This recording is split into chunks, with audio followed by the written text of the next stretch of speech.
Hello guys, how are you. आशा करता हूँ आप सब अच्छे होंगे। तो आज हम शुरू करने वाले क्लास 10 का अपना चैप्टर नंबर 4 क्वाड्रेटिक इक्वेशंस। तो चलिए शुरू करते हैं बिना किसी देरी के। देखिए, सबसे पहले जो चीज़ समझने की है वो है कि क्वाड्रेटिक इक्वेशन होती क्या है। ये शायद जब पॉलिनोमियल्स पढ़ रहे थे तब मैंने आपको इसको एक बार समझाया भी था, जब हम पॉलिनोमियल चैप्टर पढ़ रहे थे कि क्वाड्रेटिक इक्वेशंस की एक फॉर्म होती है। तो आज हम उसी के ऊपर एक चैप्टर करने वाले हैं, क्वाड्रेटिक इक्वेशन, जो कि आपका चैप्टर 4 है। तो देखिए, सबसे पहले the standard form of quadratic equation, the standard form of quadratic equation. Standard form क्या होती है? X square plus B x plus c is equal to 0। This is the standard form of the quadratic equation. इसके अंदर condition ये रहती है कि आपका ए जो है it must not be equal to 0। तो ये होती है आपकी क्वाड्रेटिक इक्वेशन की स्टैंडर्ड फॉर्म। जैसे कि अगर मैं कहूँ कि कोई इक्वेशन है 2x square plus 3x plus 4 equal to 0, तो अगर आप इस इक्वेशन को इस इक्वेशन से कंपेयर करेंगे, this will be your a, this will be your b and this will be your c। तो ये क्वाड्रेटिक इक्वेशन की फॉर्म है। अगर मैं a को 0 कर दूंगा तो ये इक्वेशन हो जाएगी 3x प्लस 4। अब यहाँ पे ये जो इक्वेशन हो जाती है, यहाँ पे आपका जो वेरिएबल है इसकी पावर कितनी है? 1। It means it is a linear equation. It is a linear equation, a simple linear equation. This is not a quadratic equation. The quadratic equation is always the equation in the form of ax square plus bx plus c equal to 0, in which a is not equal to 0. तो ये quadratic equation की एक basic form होती है। चलिए, तो इसके अंदर हम आते हैं सबसे पहले एक्सरसाइज 4.1 पे। एक्सरसाइज 4.1 पे इसमें हमें कुछ क्वेश्चंस दिए हैं और उसमें हमसे पूछा है check whether the following are quadratic equations. तो इसमें मैं आपको फर्स्ट, थर्ड, फिफ्थ और सेवन्थ वाला मैं आपके लिए कर देता हूँ, ठीक है। और जो सेकंड, फोर्थ, सिक्स्थ और एट्थ वाला है वो आप प्रैक्टिस खुद कीजिएगा, और कोई दिक्कत आए तो आप कभी भी पूछ सकते हैं कमेंट में। क्वेश्चन नंबर फर्स्ट है check whether the following are quadratic equation. हमको चेक करना है कि जो वहाँ पे इक्वेशन हमें दी है वो क्वाड्रेटिक इक्वेशन है या नहीं है। तो फर्स्ट वाला क्वेश्चन है x प्लस 1 का whole square is equal to 2 bracket x minus 3। X plus 1 का whole square it means a plus B का होल स्क्वायर क्या होता है? a square plus b square plus 2ab, 2 into x 2x plus into minus minus 2 3 जा 6। हम इनको इस तरफ ले आते हैं। X square plus 1 plus 2x, plus का 2x इधर आके माइनस का 2x हो जाएगा, माइनस का 6 इधर आके प्लस का हो जाएगा, इक्वल टू 0। 2x से 2x cancel, x square plus 7 equal to 0। ये आपके पास इक्वेशन नहीं। अच्छा, अब यहाँ पर कुछ लोग सोच रहे होंगे कि ax square plus bx plus c equal to 0 ये स्टैंडर्ड फॉर्म बताई है, यहाँ तो bx वाली फॉर्म ही नहीं, इट मीन्स ये क्वाड्रेटिक इक्वेशन होगी। नहीं, ये गलत है। ऐसा ज़रूरी नहीं है कि क्वाड्रेटिक इक्वेशन में इसका जो कोफिशिएंट है वो 0 नहीं हो सकता। x का कोफिशिएंट 0 हो सकता है, constant can be 0, but in a quadratic equation only the coefficient related to x square, मतलब एक्स स्क्वायर के साथ जो कोफिशिएंट है, एक्स स्क्वायर वाली जो आपकी टर्म रहती है, ये 0 नहीं होना चाहिए। तो ये एक क्वाड्रेटिक इक्वेशन होगी, यस, ठीक है, समझ आया होगा। अब इसका थर्ड वाला question, x minus 2 into x plus 1 is equal to x minus 1 into x plus 3, ठीक है। x into x square, x into 1 x plus into minus minus 2 into x 2x plus into minus minus 2 1 जा 2 equal to x into x square, x into 3x plus into minus minus x plus into minus minus 1 3 जा 3। Again आप देखिए, अब यहाँ पर अगर मैं इस इक्वेशन को देखूँ तो पहले मैं अगर इसे सिंप्लीफाई कर लूँ तो एक्स स्क्वायर का एक्स स्क्वायर माइनस 2x में से प्लस एक्स जाएगा, it will be minus x and minus 2। Similarly x square का एक्स स्क्वायर 3x में से एक एक्स जाएगा तो 2x एंड माइनस 2। चलिए अब देखिए, अगर आप दोनों इक्वेशन एक तरफ देख रहे हैं, ये एक्स स्क्वायर इधर आके माइनस का हो जाएगा तो एक्स स्क्वायर से एक्स स्क्वायर कैंसिल हो जाएगा। ये माइनस का 2 है, इधर माइनस का 2 इधर आके प्लस होगा तो माइनस 2 से माइनस 2 कैंसिल हो जाएगा।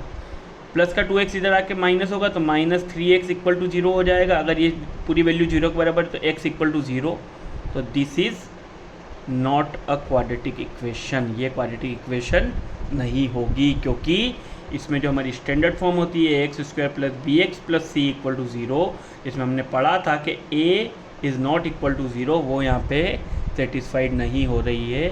इट मीन्स ये क्वाड्रेटिक इक्वेशन नहीं होगी। चलिए फिफ्थ क्या दिया है, 2x minus 1 x minus 3 is equal to x plus 5 and x minus 1। Again 2x into x क्या होगा आपका 2x square plus into minus minus 2x into 3 it will B 6x plus into minus minus 1 into x x minus into minus plus 1 3 ज़ा 3 x into x x square x into minus 1 it will be minus x plus 5 into x it will B 5x plus into minus minus 5 बन जा 5। Simplify कर लेते, 2x square ही रहेगा, दोनों terms minus की, result भी minus में आएगा। 6 plus 1x it will B 7x plus 3 x square का एक्स स्क्वायर, एक्स की दो टर्म है हमारे पास, दो टर्म है, बड़ी टर्म में आपका जो कोफिशिएंट है प्लस में, तो आंसर भी आपका प्लस में आएगा। 5 में से 1 गया तो 4x माइनस 5। सबको इस तरफ ले आते हैं, 2x square minus 7x plus 3 plus का एक्स स्क्वायर इधर आके माइनस का, प्लस का 4x इधर आके माइनस का, माइनस का 5 इधर आके प्लस का, इक्वल टू 0। क्लियर है। अब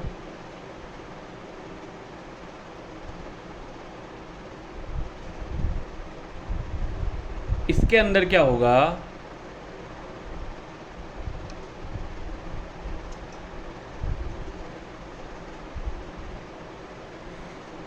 टू एक्स स्क्वायर प्लस का है, 2 में से 1 जाएगा तो it will be x square, minus का 7x माइनस का 4x it will be minus 11x and plus 5 and plus 3 it will be plus 8 which is equal to 0।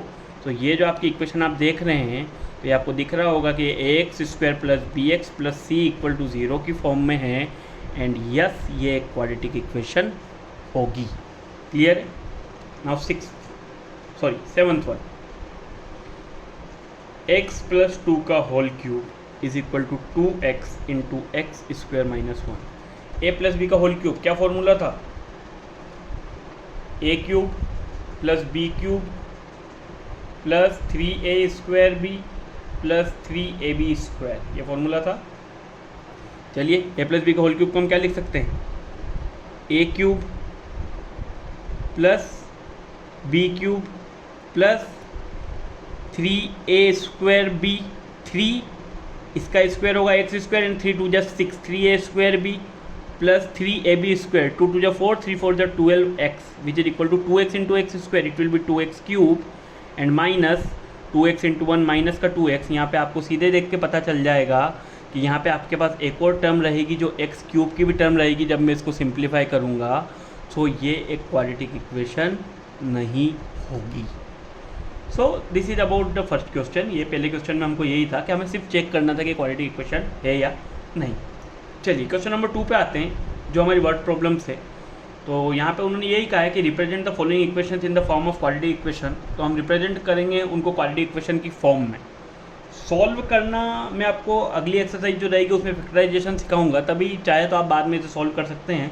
यहाँ पे हमें सिर्फ इसे रिप्रेजेंट करना है, ठीक है। चलिए फर्स्ट क्वेश्चन क्या बोलता है, the area of a rectangular plot. एक रेक्टेंगुलर प्लॉट का जो एरिया है वो है 528 मीटर स्क्वायर। एक रेक्टेंगुलर प्लॉट का जो एरिया है वो है 528 meter square. The length of plot in meters is 1 more than twice its breadth। बोल रहा है कि लेंथ जो है वो मीटर में है और जो लेंथ है वो उसकी ट्वाइस ब्रीथ से एक जाता है। तो कैसे इसे रिप्रेजेंट करेंगे, हम मानेंगे let breadth of plot is equal to x meters. Length क्या होगी, सॉरी ब्रीथ क्या होगी, x होगी। अब अकॉर्डिंग टू क्वेश्चन हमें क्या बोला है कि जो लेंथ है, क्या बोला है, the length of the plot in meters is 1 more than twice its breadth. जो लेंथ है अगर उसकी ब्रीथ का ट्वाइस कर दूं, ब्रीथ अगर x मीटर से तो उसको ट्वाइस कितना होगा, 2x। तो the length is 1 more than twice the breadth. ये होगी इसकी लेंथ और ये होगी इसकी ब्रीथ। हमें इसके लिए क्वाड्रेटिक इक्वेशन बनानी है, we need to find the length and breadth of the plot. तो चलिए, एरिया ऑफ रेक्टेंगल क्या होता है, area of rectangle equal to क्या होता है, लेंथ इनटू ब्रीथ होता है। एरिया ऑफ रेक्टेंगल हमें कितना दिया हुआ है, 528 मीटर स्क्वायर दिया हुआ है। लेंथ हमने कितनी मान ली है, ये यहाँ पर कितनी है, ये 2x + 1 और ब्रीथ आपके पास कितनी है, x। इन दोनों का क्या हो जाएगा, multiply 2x square, 2x into x, 2x square, 1 into x, x और माइनस कट 528 इधर आ जाएगा, इज इक्वल टू 0। ये हमारे क्वाड्रेटिक इक्वेशन बन गई है जिससे कि हमें लेंथ और ब्रीथ मिल जाएगी। We need to find the length and breadth. Clear है, समझ आ रहा है आप लोगों को। सो ये यहाँ पे आपको पहले क्वेश्चन में ऐसे क्वाड्रेटिक इक्वेशन बनानी है। मैं अभी सॉल्व इसलिए नहीं कर रहा हूँ क्योंकि सॉल्व करना मैं आपको अगली एक्सरसाइज में मेथड सिखाऊंगा, तभी हम उसे सॉल्व करेंगे। ठीक है, चलिए अगला क्वेश्चन करते हैं।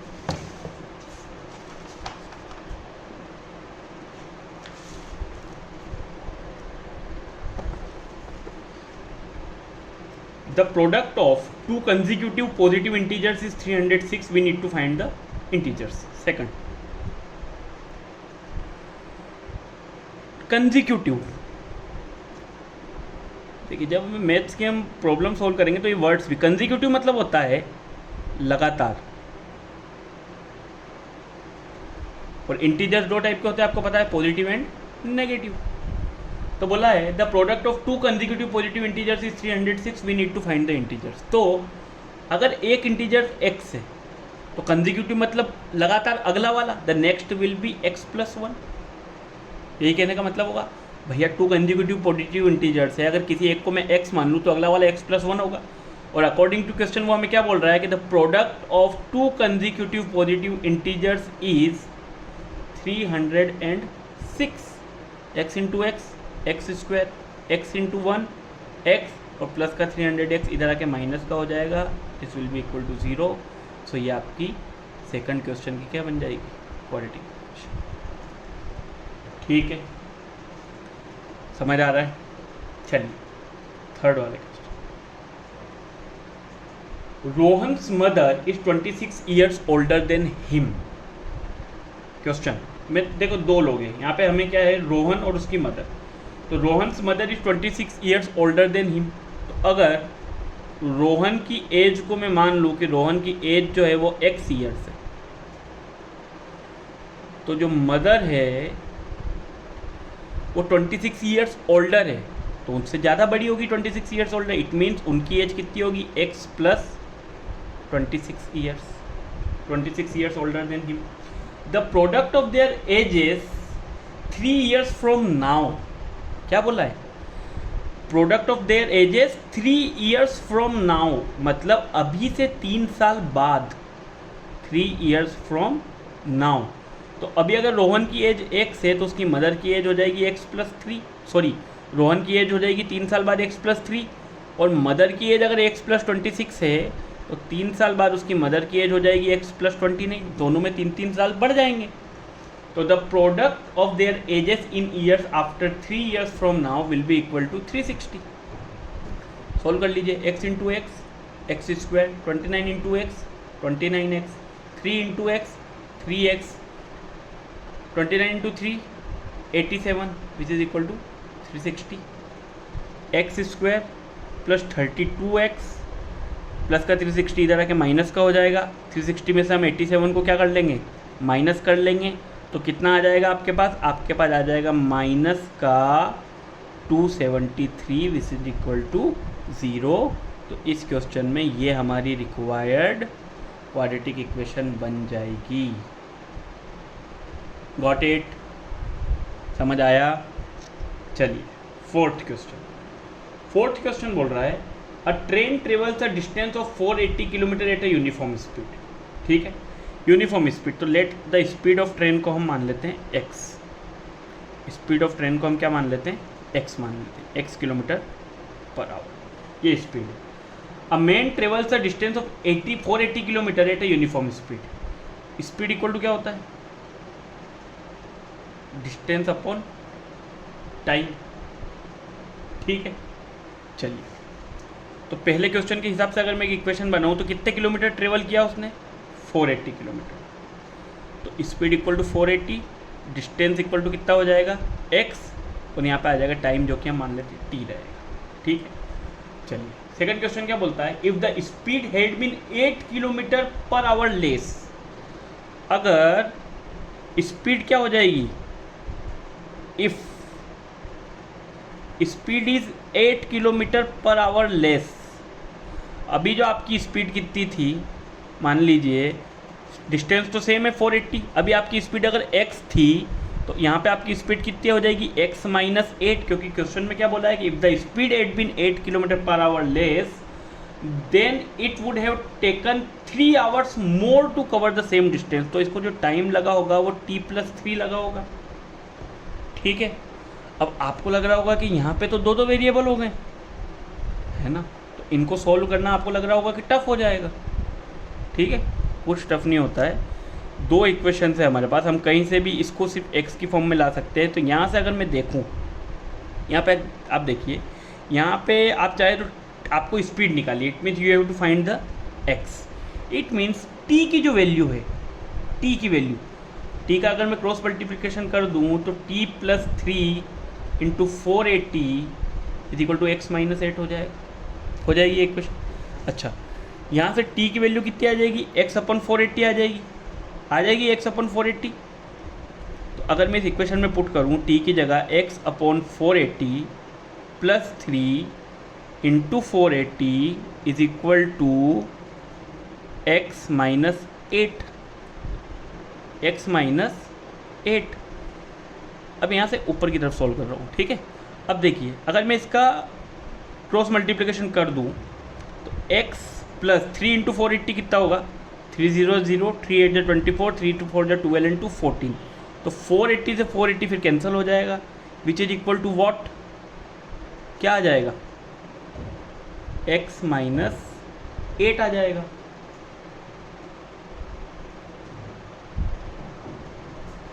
Sorry, there is something mistake. Speed is x kilometer per hour. A train travels at a uniform speed for 80 kilometer per hour. Speed equal to distance upon time.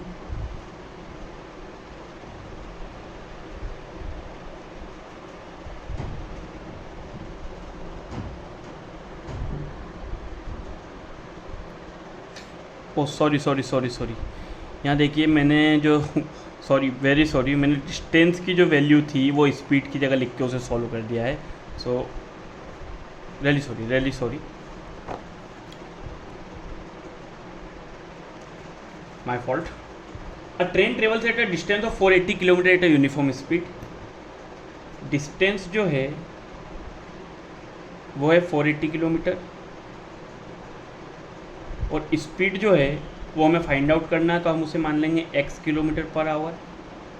ठीक है, तो a train travels 480 kilometre at a uniform speed, it means speed equal to क्या होता है, distance upon time. Speed आपकी है x, distance will be 480 और जो टाइम है उसे हम t मान लेते हैं। ठीक है, ये बन जाएगी हमारी इक्वेशन 1। अच्छा, अब क्या बोला, if the speed had been 8 kilometre per hour less. अब अगर जो स्पीड है अकॉर्डिंग टू क्वेश्चन, अगर हम स्पीड को 8 किलोमीटर पर आवर लेस कर दे for the same distance, the time taken would have 3 hours more. Time कितना लगेगा? 3 घंटे ज़्यादा लगेगा। ठीक है, अब x माइनस 8, ठीक है, into t plus 3 is equal to 480। यहाँ पर अगर हम देखें तो ये इस तरीके से लिखा जा सकता है। ओके, अच्छा, t इक्वल टू कितना होगा आपका? 480 upon x. t equal to कितना होगा आपका? 480 अपॉन एक्स प्लस 3।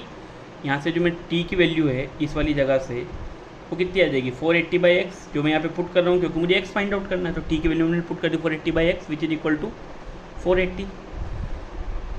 यहाँ पे देखिए x माइनस 8, अगर हम इसका LCM लें तो LCM में ये आ जाएगी ऊपर equation 480 plus 3x by x is equal to 480। ठीक है, x का मल्टीप्लाई हो जाएगा इसमें cross multiplication, so x minus 8 into 480 plus 3x is equal to हो जाएगा 480x। ठीक है, x into 480 480x, 3x into x 3x square, minus 8 into 480 0, 8 8 जा 64, 8 4 जा 32 एंड 6 38, माइनस 8 3 जा 24x is equal to 480x। आपका 480x से 480x क्या हो जाएगा? कैंसिल हो जाएगा। अब यहाँ से मैं 3 कॉमन ले सकता हूँ क्योंकि 3 से ये तीनों जो है वो डिविजिबल है। डिविजिबिलिटी का रूल क्या कहता है? 3 एंड 24 तो आपको पता है। 8 प्लस 4 12, 12 एंड 3 15, तो सम 15 होगा। इट मीन ये 3 से डिविजिबल होगा। अगर मैं 3 कॉमन ले लूँ तो यहाँ बचेगा x square minus 8x minus 3 1 जा 3, 3 2 जा 6, 3 8 जा 24 and 0। So this will be your quadratic equation. इस तरीके से आपकी इस सवाल की क्वाड्रेटिक इक्वेशन बन जाएगी। ठीक है, सो ये थी आपकी फर्स्ट एक्सरसाइज। अभी हमने सिर्फ एक्सरसाइज बनाई, मतलब सिर्फ इक्वेशंस बनाई है। एक्सरसाइज में हमने सिर्फ इक्वेशंस बनाई है। अब हमें उसे सॉल्व करना सीखना है। तो सबसे पहले जो क्वाड्रेटिक इक्वेशन को सॉल्व करने की मेथड होती है वो होती है फैक्टराइजेशन मेथड। कौन सी मेथड? Factorisation method. ये आपकी एक मेथड है, फैक्टराइजेशन मेथड। अब मैं आपको जो एग्जांपल से सारे सॉल्व करके बताता हूँ ताकि आप लोगों को अच्छे से कॉन्सेप्ट क्लियर हो जाएंगे किस तरीके से ये सॉल्व होगा। ठीक है, चलिए शुरू करते हैं। फर्स्ट आपको जो एग्जांपल दिया है, आपका एग्जांपल 3 है जो आपका, वो दिया है कि 2x square minus 5x plus 3 equal to 0। चलिए समझिएगा, फैक्टराइजेशन बहुत इजी होता है, टिपिकल बना लेते हैं हम उसे। इसको सॉल्व करने का तरीका देखिए। सबसे पहले आपका ये वाला जो कोफिशिएंट रहता है एंड आपका ये वाला जो कांस्टेंट है विथ साइन, इन दोनों का मल्टीप्लाई कर लेते हैं। तो 2 3 जा कितना होगा? 6, plus into plus plus 2 into 3 6 होगा। अब हमें दो ऐसे नंबर सोचने हैं कि जिनको जोड़ने पर तो -5 आए। जिनको जोड़ने पर कितना है? -5, बट मल्टीप्लाई करने पर आए वो 6। तो दो ऐसे नंबर जिनको मल्टीप्लाई करने पे 6 आता है, वो कौन से दो नंबर है बताइए? एक तो है 1 6 जा 6, ठीक है, और एक होता है 2 3 जा 6 होता है। अच्छा चलिए 1 6 जा 6 से प्लस माइनस करने पे -5 आना चाहिए। क्लियर है? अब मैं इसको कैसे लिख सकता हूँ? 2x स्क्वायर, जब -5 आना चाहिए इट मीन जो बड़ा नंबर होगा उसका साइन माइनस का होगा, तो इट विल बी, दो फैक्टर है, -6x and plus x plus 3 equal to 0। अब आप यहाँ पे देखिएगा 2 3 जा 6 था। अगर मैं -6 और 1 का मल्टीप्लाई करूँ तो -6 इंटू 1 कितना आएगा? -6 आएगा, जबकि आना क्या चाहिए था? 6। सो आप 1 और 6 को नहीं ले सकते हैं। 1 और 6 आपका क्या हो जाएगा? कैंसिल हो जाएगा। देखिए मैंने आपको क्यों समझाया, क्योंकि दो फैक्टर्स हो रहे हैं। 6 1 जा भी 6 होता है, बट जब यहाँ पे भी पुट करके हमें देखना है कि यहाँ पे पुट करने के बाद वो जो वैल्यूज़ बन रही है -6 एंड 1, उन दोनों का जो प्रोडक्ट होता है वो भी 6 ही आना चाहिए, जो कि यहाँ पर नहीं आ रहा है। हमारे पास दो और फैक्टर थे 2 एंड 3 थे, 2 एंड 3। अब मैं इसे अगर ऐसे लिख दूँ कि 2x² minus 2x and minus 3x plus 3 equal to 0। अब देखिएगा -2 और -3 कितना होता है, -5 होगा। और अगर -2 और -3 का मल्टीप्लाई करूँ तो minus into minus plus and 2 3 जा 6, और यहाँ पे भी 2 3 जा कितना होता है 6। तो ये फैक्टराइजेशन सही है। अब इसमें से और इसमें से क्या कॉमन ले सकता हूँ, 2x। अगर यहाँ से 2x बाहर चला जाएगा तो x बचेगा, यहाँ से 2x चला जाएगा तो -1 बचेगा। ये जो सेम है ये कॉमन रहेगा, तो आगे भी आप पहले से ही लिख दीजिए x -1। इन दोनों में से अगर मैं x -1 मैंने पहले ही लिख लिया, तो यहाँ पर x को -3x बनाने के लिए मैं उसमें किसका मल्टीप्लाई करूँगा, -3 का। अब -3 into x -3x minus into minus plus 3 बन जा 3। अब इन दोनों में से क्या कॉमन आ जाएगा आपका, x -1। यहाँ पे क्या आ जाएगा 2x -3। एक इसके बराबर रखेंगे 0 के बराबर। जब इसको 0 के बराबर रखेंगे तो आपका x -1 इक्वल टू 0, तो x इक्वल टू आ जाएगा 1। जब 2x -3 को आप 0 के बराबर रखेंगे तो 2x इक्वल टू हो जाएगा 3। 2 आपका मल्टीप्लाई में डिवाइड में चला जाएगा, तो इट विल बी 3/2, जो कि आपका आंसर होगा। समझ आया, समझ आया होगा। एक और एग्जांपल सोल्व करते हैं, आपको और अच्छे से समझ आएगा। चलिए, 6x² minus x minus 2 equal to 0। 6 into -2 it will be -2। जिन बच्चों को ऐसा होता है दिक्कत आती है वो साइड में लिख लो -2। दो ऐसे नंबर जिनको प्लस माइनस करने पे तो प्लस माइनस करने पे -1 आए, बट मल्टीप्लाई करने पे क्या आ जाना चाहिए, -12। अच्छा 12 आना चाहिए। 12 के फैक्टर्स आप सोचिए, 1 इंटू 12 12, प्लस माइनस भी करूँगा तो -1 नहीं आ सकता, ठीक है। 2 6 जा 12, प्लस माइनस भी करूँगा तो -1 नहीं आ सकता, नहीं। 3 4 जा 12, 3 और 4 को अगर प्लस माइनस करूँ तो -1 आ सकता है। तो 6x²। अच्छा बड़ा नंबर यहाँ पे क्योंकि माइनस में, तो जो बड़ा नंबर 3 और 4 में वो माइनस का रहेगा, it will B -4x plus का 3x -2 इक्वल टू 0। अब आप देखिए -4 में से +3 जाएगा तो -1 बचेगा, तो मतलब ये वाली चीज़ भी सेटिस्फाई कर गई। और plus into minus minus and 4 3 जा 12, तो ये वाली चीज़ भी सेटिस्फाई हो गई। दोनों में से क्या कॉमन आ सकता है, 2x कॉमन आ सकता है। 2x कॉमन आ जाएगा तो यहाँ पे क्या बचेगा, 3x -2। आगे भी आप क्या लिख देंगे, 3x -2। अब ये पूरा 3x -2 ऐसा कैसा ही यहाँ पर आ गया, इट मीन्स बाहर क्या आ जाएगा, +1 which is equal to 0। So 2x + 1 and 3x -2 equal to 0।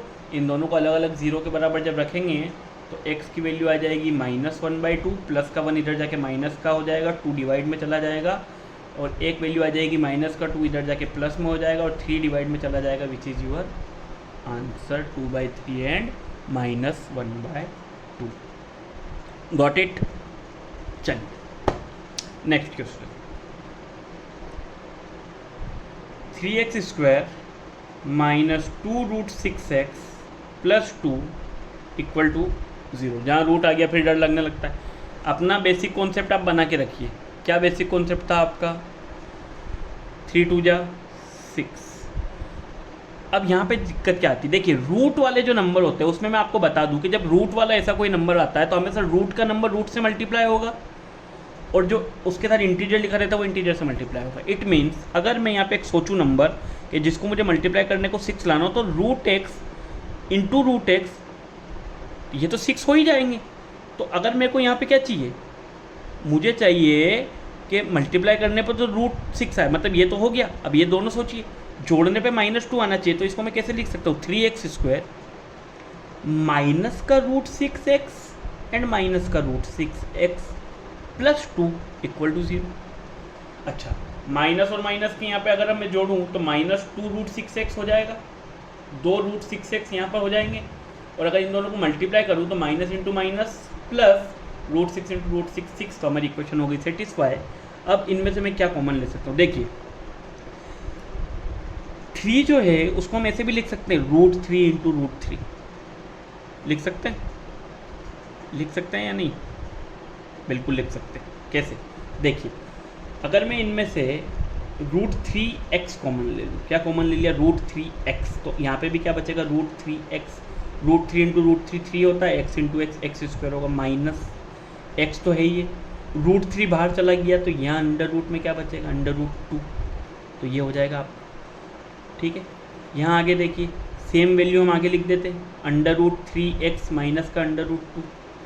ये माइनस का √2 है, प्लस का बनाने के लिए माइनस से मल्टीप्लाई होगा, √2 इंटू √2 करने पे ही 2 आएगा, minus into minus plus, √2 into √2 2, plus into minus minus, √3 into √2 आपस में मल्टीप्लाई हो जाएगी √6x। तो ये आ गया आपका √3x माइनस √2, और यहाँ पे भी आपका आ जाएगा √3x माइनस √2, दोनों आ जाएंगे 0 के बराबर। तो आपका x हो जाएगा √2 बाय √3, और यही दोनों वैल्यू आएगी, इधर से भी बराबर करने पे वही आएगा √2 by √3, which is your answer. ठीक है, सो ये आपकी थी बेसिक फैक्टराइजेशन मेथड, जिसके ये थे आपके एनसीईआरटी के एग्जाम्पल्स। चलिए, मैं आपको सारे क्वेश्चंस एक्सरसाइज के भी करवा देता हूँ, ताकि आपको कोई अगर डाउट अभी भी मन में हो तो क्लियर हो जाएगा। बट अब आई विल गो डायरेक्ट, आपको जो कॉन्सेप्ट है वो अपने समझ आ गए होंगे, तो आपको उसे अच्छे से क्लियर करना है। क्वेश्चन नंबर फर्स्ट का फर्स्ट पार्ट, क्वेश्चन को हमें सबको फैक्टराइजेशन मेथड से सॉल्व करना है। x² minus 3x minus 10 equal to 0।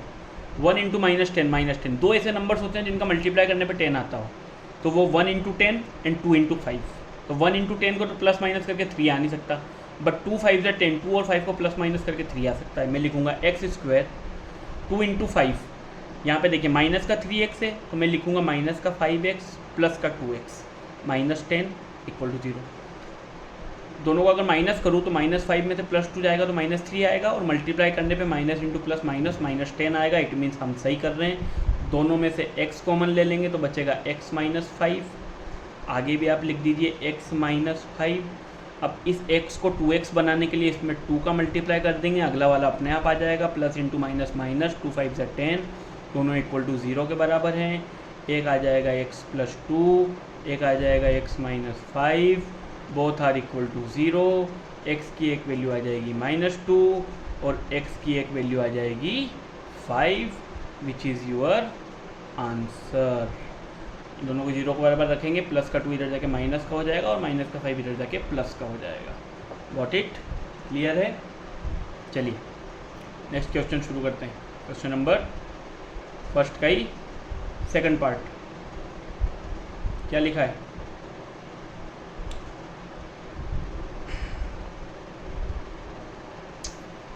Wait, pen लेकर आना होगा, पेन खत्म हो गया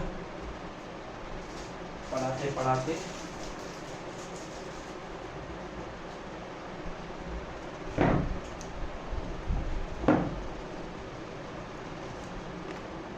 चलिए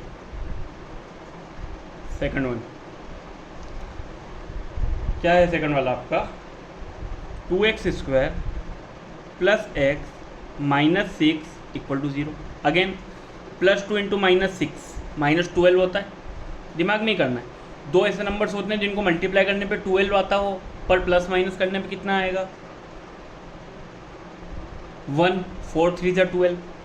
2x², बड़ा नंबर किसका होना चाहिए? क्योंकि ये प्लस का है तो बड़ा नंबर प्लस का रखेंगे। 4x minus 3x minus 6 equal to 0। देखो +4 में से -3 जाएगा तो 1x आ जाएगा, और मल्टीप्लाई करेंगे तो plus into minus minus, and 4 3 जा 12 आ गई चीज़। इन दोनों में से क्या कॉमन आ सकता है? 2x, तो 2x चला जाएगा, यहाँ बचेगा x, यहाँ से 2x बाहर चला जाएगा, यहाँ बचेगा 2। आगे भी हम सेम लिखेंगे, x प्लस 2। यहाँ दोनों नंबर माइनस के हैं तो मल्टीप्लाई करना पड़ेगा माइनस का ही, इनको माइनस बनाने के लिए। x को 3x बनाने के लिए किसका मल्टीप्लाई होगा? 3 का, 3 2 जा 6 अपने आप बन जाएगा। दोनों को किसके बराबर रखेंगे? 0 के बराबर। 2x minus 3 and x plus 2 equal to 0। इसको अगर मैं 0 के बराबर रखूँ, 2x माइनस 3 इक्वल टू 0, आपका x की वैल्यू आ जाएगी 3/2, और आपका x प्लस 2 को अगर 0 के बराबर रखूँ तो आपकी x की वैल्यू आ जाएगी -2 which will be your answer. Clear है? चलिए नेक्स्ट क्वेश्चन पे आते हैं। Third one, √2x² + 7x + 5√2 = 0। √2 × 5√2 कितना होगा? √2 × √2 5 2 जा 10। तो दो ऐसे नंबर सोचने हैं जिनको मल्टीप्लाई करने पे तो 10 आए और ऐड करने पे 7 आ जाए, तो 5 2 जा 10। √2x² प्लस, अच्छा कई लोग सोचते होंगे कि अगर आगे पीछे लिख दे तो क्या होगा, मतलब जैसे यहाँ अगर 5x लिख दें और यहाँ 2x लिख दें + 5√2 = 0, तो क्या आंसर में कोई चेंज आएगा? आप देखिए इन दोनों में से क्या कॉमन ले सकते हैं? आप इन दोनों में से कॉमन ले सकते हैं सिर्फ x, तो अंदर लिख दीजिए आप √2x + 5। यहाँ पे भी आप क्या लिख सकते हैं? सेम लिखिए ना, √2x + 5 = 0। 2x को √2x बनाना, x तो है, इट मीन्स x का मल्टीप्लाई ही नहीं करना है। √2 को अगर 2 बनाना है तो √2 का मल्टीप्लाई करना पड़ेगा। √2 × √2 2x एंड 5 × √2 5√2। तो ये हमारे पास दो चीज़ आ गई, √2x + 5 हो जाएगा और x + √2 हो जाएगा। x + √2 दोनों किसके बराबर? 0 के बराबर। √2x + 5 = 0 रखेंगे, आपका 5 इधर जाके माइनस का हो जाएगा और जो मल्टीप्लाई में है वो रूट में चला जाएगा, इट मीन्स -5/√2। ठीक है, और यहाँ पे आपकी x की एक वैल्यू आ जाएगी -√2। कई बार ऐसा होता है जब आपने 9th क्लास में ये पढ़े होंगे इस तरीके से, जो इरेशनल नंबर्स में हमने पढ़े थे वहाँ पर, तो इसको इस तरीके से नहीं लिखते, तो कई बार इसमें क्या करते हैं ना, रूट का ऊपर नीचे मल्टीप्लाई कर देते हैं। तो इसको हम इस तरीके से भी लिख सकते हैं -5√2/2। तो ये भी एक आंसर आपका हो सकता है। तो कहीं भी ये भी लिखा हो सकता है इस तरीके से, सिर्फ ये, पर उसको अगर एक सिंप्लीफाइड फॉर्म में, एक स्टैंडर्ड फॉर्म में लाना होता है, हम उसे इस तरीके से भी मल्टीप्लाई करके लिखते हैं। चलिए फोर्थ, 2x² - x + 1/8 = 0। इनके नीचे कुछ नहीं, मतलब 1 है, क्या ले लेंगे इनका LCM? कितना आएगा? 8।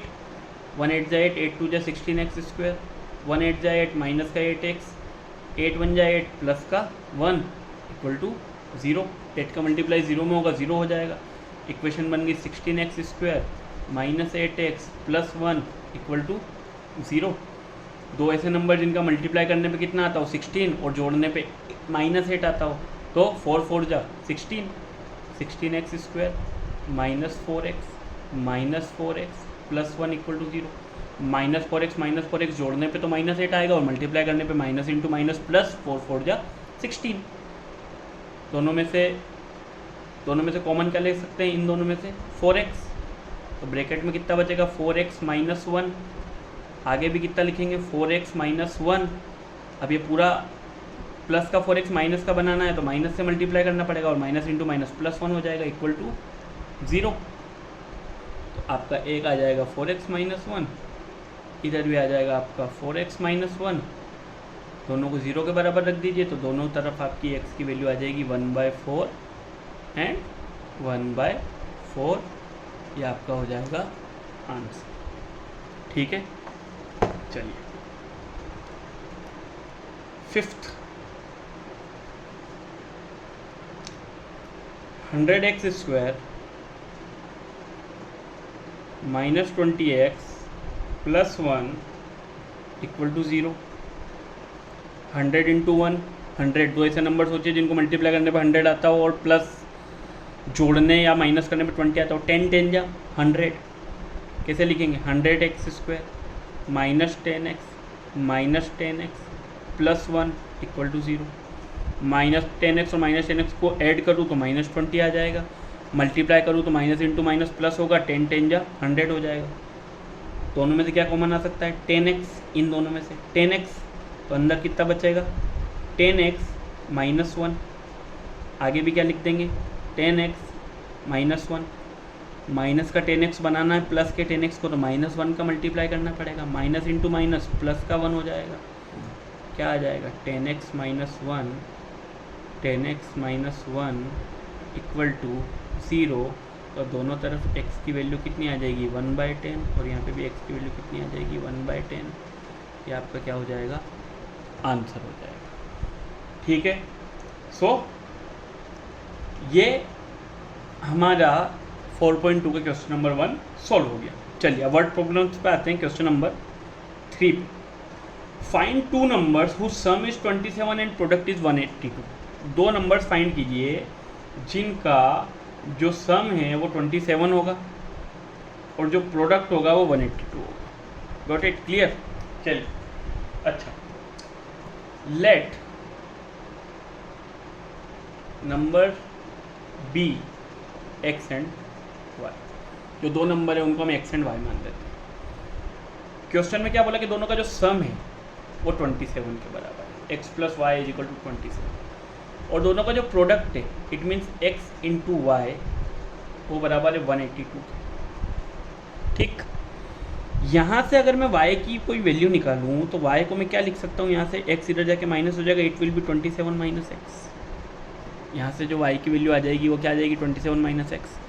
उसे अगर मैं यहाँ पुट करूँ x into 27 minus x is equal to कितना हो जाएगा 182 हो जाएगा। 27 into x 27x plus into minus minus x into x square equal to कितना हो जाएगा 182। ठीक है, अब यहाँ पे नेगेटिव है, इनको इस तरफ ले जाएं तो ये पॉजिटिव हो जाएगा, x square minus 27x plus 182 is equal to 0। अब 1 इंटू 182 तो दो ऐसे नंबर्स होते हैं जिनको मल्टीप्लाई करने पे तो कितना आता हो 182 और जोड़ने पे कितना आता हो, जोड़ने पे यहाँ पर माइनस 27। इट मीन्स आप देखिए दो नंबर 14 एंड 13, माइनस का 14x एंड माइनस का 13x, it will be 182 equal to 0। अब आप सोच रहे होंगे कि ये यहाँ पर तो इतना जल्दी तो वहाँ पे याद आ नहीं सकता। तो याद देखिए मुझे भी नहीं आता था, किसी को नहीं आता है, बट जैसे जैसे आप प्रैक्टिस करते जाएंगे तो आपको चीज़ें समझ आएगी। 14 10 जा 140 होता है, 140 में अगर 42 और 3 टाइम्स जोड़ूँ तो इट विल बी 182। तो ये आपको थोड़ा सा दिमाग में कैलकुलेट करना पड़ेगा कि किस तरीके से ये वैल्यू आपको फाइंड करनी है, और धीरे धीरे विद प्रैक्टिस आप जितने ज़्यादा सवाल करेंगे आपको ये चीज़ समझ आ जाएगी। तो यहाँ देखिए माइनस इंटू माइनस प्लस होता है एंड 14 इंटू 13 भी 182 आएगा, और दोनों को माइनस के नंबर को जोड़ूँ तो माइनस 27 आएगा। इन दोनों में से मैं क्या कॉमन ले लूँगा x, तो x माइनस 14, आगे भी आपको क्या लिख देना है x माइनस 14। यहाँ पे जो x है उस यहाँ पे जो वैल्यू है उसको माइनस 13x बनाना, मतलब यहाँ माइनस 13 का मल्टीप्लाई करना पड़ेगा equal to 0। x minus 13 and x minus 14 दोनों किसके बराबर हो जाएंगे 0 के बराबर हो जाएंगे। तो x इज इक्वल टू 13 आ जाएगा और एक और वैल्यू 14 आ जाएगी। सो आपके जो टू नंबर्स हैं, the two required numbers are 13 and 14। This will be your answer. ठीक है, समझ आया है? चलिए question number 4, find two consecutive positive integers sum of which squares is 365। दो कंसेक्यूटिव पॉजिटिव इंटीजर्स ऐसे बताइए जिनका सम स्क्वायर्स का 365 होगा। अभी हमने पढ़ा था अगर कोई इंटीजर लेट एक इंटीजर्स अगर x है तो कंसेक्यूटिव में अगला कितना होगा x प्लस 1। ठीक है, अब क्या बोला sum of which squares, it means according to question अगर मैं दोनों का स्क्वायर कर दूं x का स्क्वायर और उसका दोनों के स्क्वायर का sum x square plus x plus 1 का होल स्क्वायर, तो किसके बराबर होगा, वो बराबर होगा 365 के बराबर होगा। एक्स स्क्वायर का x square a plus B का whole square a square plus b square plus 2ab, it will be equal to 365। X square plus x square 2x square, 2x square plus 2x plus 1 plus का 365 इधर आके minus का हो जाएगा equal to 0 हो जाएगा। 2x square plus 2x minus का 364 is equal to 0। 365 में से 1 गया तो 364 आ जाएगा। सब में से अगर मैं 2 कॉमन ले लूँ तो इक्वेशन बन जाएगी x square plus x minus equal to 0। ठीक है, अब पिछला वाला सवाल ज़रा याद करना, वहाँ पे भी क्या था आपका 182 ही था, 1 इंटू माइनस 182। अगेन इसको मैं कैसे लिखूँगा, एक्स स्क्वायर प्लस का 14x माइनस का 13x एंड माइनस का 182 इक्वल टू 0, क्योंकि अगर 14 में से 13 जाएगा तो 1x बचेगा, और 1 इंटू माइनस 182 माइनस 182, और प्लस इंटू माइनस भी माइनस होता है, दोनों को मल्टीप्लाई करेंगे तो 182 ही आएगा। इन दोनों में से कॉमन ले लेंगे x, तो बचेगा x प्लस 14, आगे भी लिख देंगे x प्लस 14। अब ये दोनों नंबर प्लस के हैं, अगर इन्हें माइनस का बनाना है तो माइनस से मल्टीप्लाई करना होगा, और x को अगर 13x बनाना है तो 13 का मल्टीप्लाई करना होगा, and this is equal to 0। So आपकी x minus 13 and x plus 14 is equal to 0। अब यहाँ पे देखेंगे जरा ध्यान से, दो वैल्यू आएगी, x माइनस 13 को 0 के बराबर रखूँगा तो 13 आएगा, x प्लस 14 को 0 के बराबर रखूँगा तो माइनस 14 आएगा। पर क्वेश्चन में उसने क्या बोला था, क्वेश्चन में उसने बोला था पॉजिटिव इंटीजर्स। आपके आंसर तो दो आए हैं, बट हमें कौन सा इंटीजर लेना है, जो कौन सा हो, पॉजिटिव। सो इस वाले को हम कंसीडर नहीं करेंगे क्योंकि एक नेगेटिव इंटीजर है। तो अगर x की वैल्यू आई है 13 तो अगला होगा x plus 1 which is equal to 14। ये आपका क्या आ जाएगा, आंसर। ठीक है, चलिए question number 5। The altitude of a right triangle is 7 centimetre less than it's base. Right angle triangle क्या होता है, राइट ट्राइंगल वो होता है जिसमें आपका एक एंगल 90 डिग्री का होता है, और एल्टीट्यूड ये 90 डिग्री, इसे बोलते हैं परपेंडिकुलर, इसे बोलते हैं बेस, और इसे बोलते हैं हाइपोटेनियस। ठीक है, चलिए the altitude of a right triangle का एल्टीट्यूड मतलब वही उसी की हाइट जो परपेंडिकुलर होता है, उसी हम एल्टीट्यूड भी कहते हैं। The altitude of a right triangle is 7 centimetre less than it's base. अगर यहाँ पे ऐसा बोलें, बेस को मैं मान लूँ कि वो x सेंटीमीटर की है, तो क्या बोल रहा है, जो परपेंडिकुलर है या फिर जो एल्टीट्यूड है वो उससे कितने सेंटीमीटर लेस है, 7 सेंटीमीटर। तो उसे मैं क्या लिखूँगा, x minus 7 centimetre. If the hypotenuse, एक और चीज़ क्या गिवन है हमको कि जो हाइपोटेनियस है वो है 13 सेंटीमीटर। ठीक है, तो अगर इस ट्राइंगल को मैं एक और बार यहाँ बना दूँ इस तरीके से, क्योंकि वहाँ पे आप कंफ्यूज हो जाएंगे, वो आपको बताने के लिए कि एक राइट एंगल ट्राइंगल में ये बेस रहती है, ये परपेंडिकुलर, और ये जो राइट एंगल जो बनता है उसके अपोजिट जो साइड रहती है it is called hypotenuse which is always the longest side in a right angle triangle. तो हमसे बोला है कि जो हाइपोटेनियस है वो 13 सेंटीमीटर है, बेस को हमने x माना था, और जो एल्टीट्यूड है वो बेस से कितने सेंटीमीटर छोटा है, 7 सेंटीमीटर छोटा है। इस तरीके से बनेगा। चलो अब यहाँ पे एक चीज़ सोचो, यहाँ पे एक चीज़ है जो आपको लगानी होगी, वो क्या है, पाइथागोरस थ्योरम। सबने पढ़ी हुई होगी 9th क्लास में। पाइथागोरस थ्योरम क्या होती है, in a right angle triangle the hypotenuse का square is equal to perpendicular का स्क्वायर प्लस बेस का स्क्वायर। यहाँ पे आपका हाइपोटेनस है ये, इट मीन्स 13 का स्क्वायर इज इक्वल टू, ये आपका परपेंडिकुलर है, x माइनस 7 का स्क्वायर प्लस बेस का स्क्वायर मतलब x का स्क्वायर हो जाएगा। चलिए तो इक्वेशन क्या बन गई थी, हाइपोटेनस का square is equal to perpendicular का स्क्वायर प्लस बेस का स्क्वायर।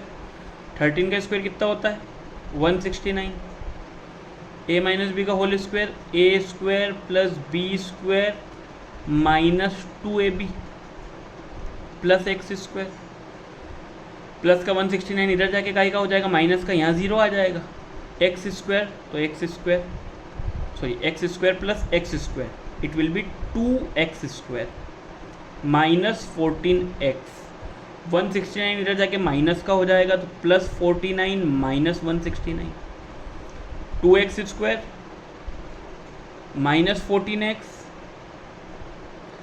बड़ा नंबर माइनस का आंसर माइनस में आएगा, 169 में से 49 माइनस करूँगा, it will be 120 which is equal to 0। तीनों 2 से डिविजिबल है तो 2 कॉमन आ जाएगा, x² minus 7x minus 60 is equal to 0।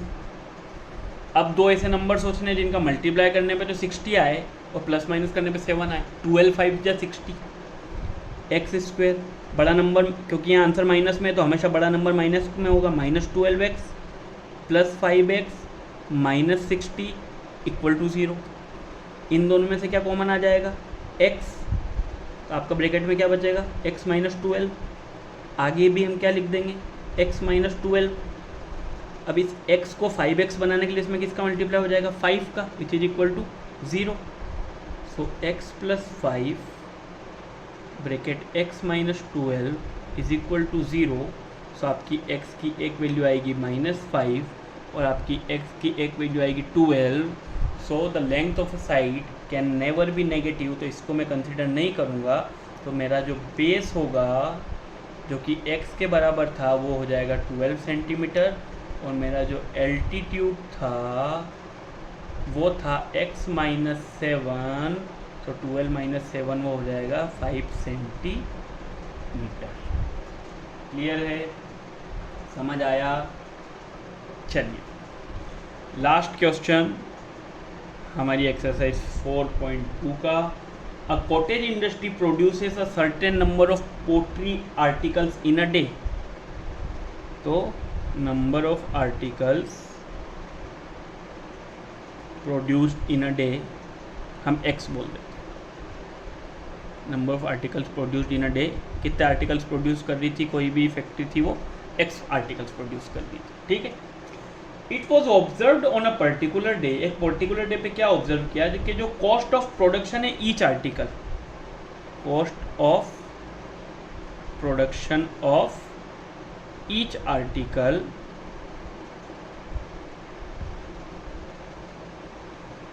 was 3 more than twice the number of articles produced on that day।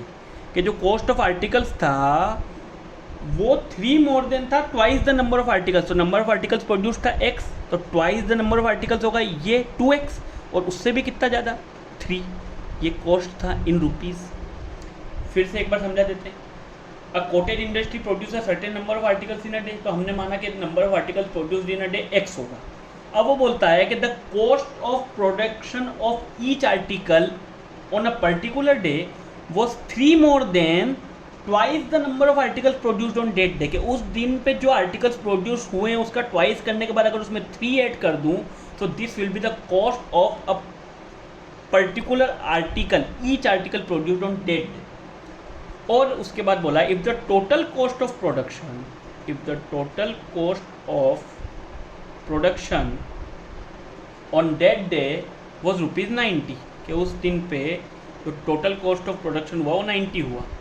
सो हमें क्या फाइंड आउट करना, number of articles produced and cost of each article. So according to question number of articles produce हुए x और हर article को बनाने का cost था वो था 2x + 3। तो अगर इन दोनों का मल्टीप्लाई होगा तो किसके बराबर होगा, 90 के बराबर होगा। कि भैया इतने आर्टिकल्स बने, हर आर्टिकल्स का कॉस्ट था इतना, तो टोटल कॉस्ट होगा इतना 90 production. 2x into x 2x², 3 into x 3x, plus का 90 इधर जाके का हो जाएगा माइनस का 90 which is equal to 0। Again 2 into -90 होता 180। दो ऐसे नंबर जिनको मल्टीप्लाई करने पे तो 180 आए और प्लस माइनस करने पे 3 आए, 15 एंड 12। सो 2x² प्लस, क्योंकि प्लस 15x, क्योंकि बड़ा नंबर प्लस में है तो बड़ा नंबर प्लस में आएगा, माइनस का 12x माइनस 90 इक्वल टू 0। दोनों में से क्या कॉमन आ सकता है, दोनों में से कॉमन आ सकता है सिर्फ x, तो ब्रैकेट में कितना बचेगा 2x प्लस 15। आगे भी क्या लिख देंगे 2x प्लस 15 इक्वल टू 0। मुझे 2x को -12x बनाना है तो पहले तो माइनस का नंबर आएगा और 2 को 12 बनाने के लिए 6 का मल्टीप्लाई करूँगा, ठीक है। सो यहाँ पे क्या आ जाएगा x - 6 and 2x plus 15 is equal to 0। So यहाँ से मुझे x की दो वैल्यू मिलेगी जब मैं 0 के बराबर रखूँगा। माइनस का 6 इधर जाके प्लस आ जाएगा तो x इक्वल टू 6 आ जाएगा, और एक x की वैल्यू आएगी -15/2 विच इज़ नॉट पॉसिबल, क्योंकि नंबर ऑफ़ आर्टिकल्स जो प्रोड्यूस हुए वो कभी नेगेटिव नहीं हो सकते हैं। सो यहाँ से आपका जो आंसर आएगा वो क्या आएगा कि नंबर ऑफ़ आर्टिकल्स जो थे जो प्रोड्यूस हुए वो तो हो गए आपके 6, और जो कॉस्ट था ईच आर्टिकल का वो था 2x प्लस 3। इट मीन्स 2 6 जा 12 प्लस 3 इक्वल टू 15 रुपीज़, और 15 6 जा 90 होता है, जो कि टोटल प्रोडक्शन ऑफ कॉस्ट था। ये आपका आंसर होगा। Thank you so much. ये था आपका फर्स्ट वीडियो क्वाड्रेटिक इक्वेशन का।